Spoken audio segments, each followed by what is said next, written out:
Oh yes! Another video! Another video na naman para sa idol ko. And eto na! Alam nyo naman, okay, may lumabas sa YouTube na video about Enigma, sinagot na ang hamon ni Makagago. Okay, itong video na to is in-upload ni Stay Tuned Entertainment. So mag-react tayo sa response ni Enigma. Kasi gusto niyang makalaban si Looney, di ba nga? So, andito yung pangarap ng ating idolo na si Idol Makagago. Nandito siya, yung pangarap niya. Pero, nandito si Looney. Hindi niya kayang abutin yung pangarap niyang yun. Okay, so, simulan na natin. Roll the intro!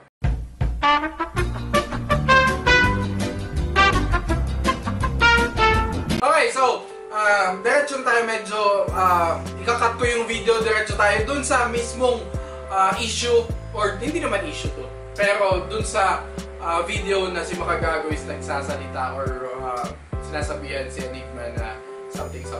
Okay, so Hanash, blah blah blah, ito na. Sir Jack, shoutout mo naman ako tungkol sa kay Enigma, pare, kasi kinekwentuhan ko siya. Oo, nag-usap kami kanina eh. Pare, shoutout mo si Enigma. Wala rin to, lapo na to. Wala naman kami nilingin kamaling pa Enigma.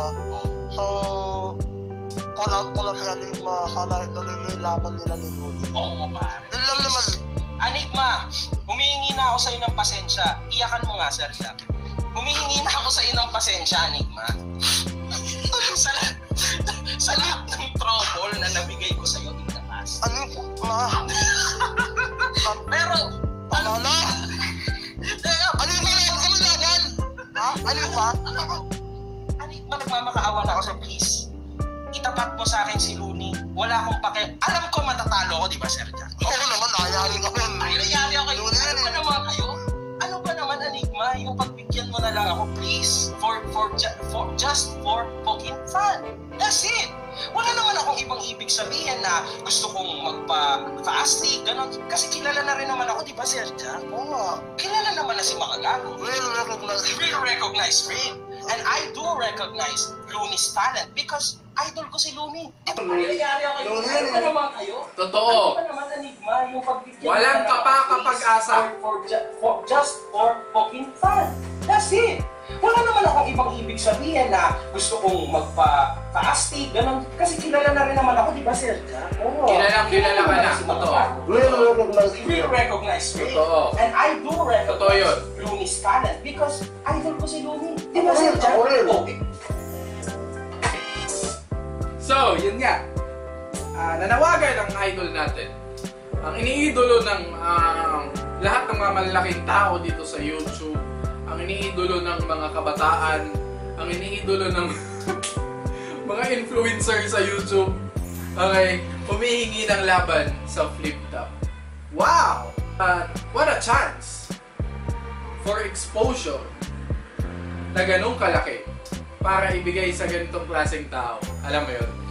And eto naman yung sagot ni Enigma dun sa panawagan niya.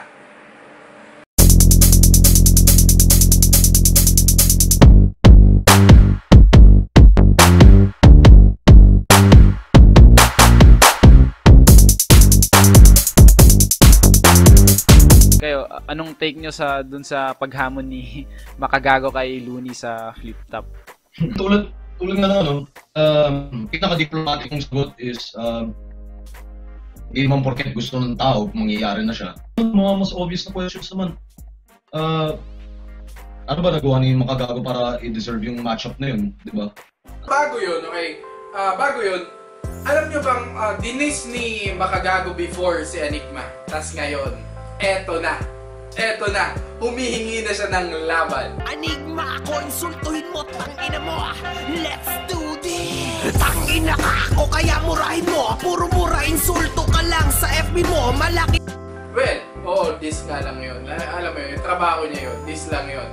And after niyang makagawa ng video, after niyang mandis ng tao, after niyang, for example, after niyang masaktan yung Jamil, after niyang masaktan yung Merc, after niyang masaktan yung si China Roses, after niyang masaktan si V. Cortez, magsusorry na. Makikipag-ayos na. Pero the damage has been done, mga kahombre. Okay? Hindi. Mga kainsan. Okay? Mga insan. The damage has been done. Ano pa bang, for what? Bakit kailangan pang makipag-ayos? Para itigil na? Natural ititigil na. Kasi tapos na yung paninira niya sa mga taong yun. Di ba? Dislike mo muna tong video to kung supporter ka ni Makagago. Please dislike this video. Thank you so much. Okay, thank you so much. And comment down sa baba. Sorry, yung language. Ano, ginto, bukbuk, bakla, gina, papansin, everything. Do you think masasaktan ako dahil sa ganon? Do you think masasaktan ako sa ganon? Sa dami-dami ng mga natatanggap ko, this is social experiment. Napakalim naman talaga nung sinabi ni Tim Sawyer, social experiment daw. Ay, nako! Talaga naman. Ang dami-daming deserving na kalabanin si Looney, hindi pa mangyayari. Or hindi pa nangyayari at posibleng hindi nangyari. Di ba? Parang lahat tayo may gusto sa buhay. Hindi naman natin nakukuha lahat yan. Nagawa niyo yung Makagago para i-deserve yung matchup na yun. See what I mean? See what I mean? See what I mean? What I mean? What I mean? What I mean? Ano nga ba ang nagawa ni Makagago para ibigay yung ganong klaseng opportunity? Diba? Pero, well, sobrang yan na, umaarangkada na yung career ni Makagago, yung matagal niyang inaasam-asam. Simula't simula pa is ngayon napapansin na ng mga tao and kinakahugutan na ng aral ng mga kabataan, ginagaya na ng mga kabataan and thank you so much Makagago kasi ikaw yung naglagay ng isang space sa YouTube. Ito yung dark part ng YouTube. Okay? Kung dito nag-enjoy ang mga tao, ang mga nanonood, ang mga supporters sa panglalait ng ibang tao, sa pangbababa ng ibang tao, sa panghahatak ng ibang tao, dito nagsasama-sama ang, alam mo yun, mga ganong klaseng tao. So, ikaw lang yung nakagawa nun. Thank you talaga sa'yo. And actually, ang galing mo kasi dual purpose yung ginawa mo. Manglalait ka, tapos magiging idolo ka nila. Kasi may mga aral silang nakukuha sa'yo sa panglalait. Okay? Yun eh. Alam mo, hindi na kailangan na tawagin pa si Nico David para i-explain lahat ng mga pangyayaring to. Hindi na natin kailangang himay-himayin yung mga bagay na to. Kasi, alam mo yun, pag ikaw ba may sinabi kang masama sa kapwa mo, pag sinabi ko, oy, ganito ka, ganitong klaseng tao ka, kailangan pa ba ng eksplanasyon? Pag minura mo ba yung isang tao, kailangan ba ng eksplanasyon pa? Di ba? Kaya, kung bakit nyo ini-explain yung mga bagay-bagay para ituwid nyo yung mali na nasabi ng isang tao. Di ba? Kasi,